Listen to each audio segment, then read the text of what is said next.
কেউ যদি ঘুরতে ঘুরতে ঘর রেখে দেওয়ার জন্য সালাম ভাইয়ের দোকানের সামনে নাস্তা আছে, সকল ব্যবস্থা আছে, ওখানে যাবেন। আর গরুর একজনের খুঁটিতে আরেকজনের গরু বাঁধবেন না। যদি কারো কোনো খুঁটি না থাকে বাড়ির সাথে যোগাযোগ করবেন।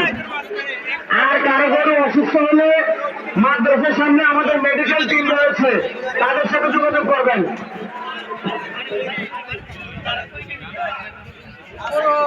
অনেক বড় বড়, অনেক সুন্দর সুন্দর গরু আমরা দেখতে পাচ্ছি।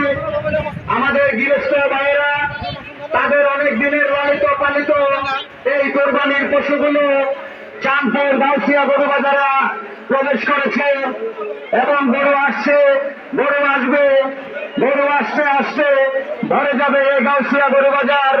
সম্মানিত কুমিল্লাবাসী, আজ থেকে ঈদের দিন সকাল 8টা পর্যন্ত একটানা চলবে ইনশাল্লাহ।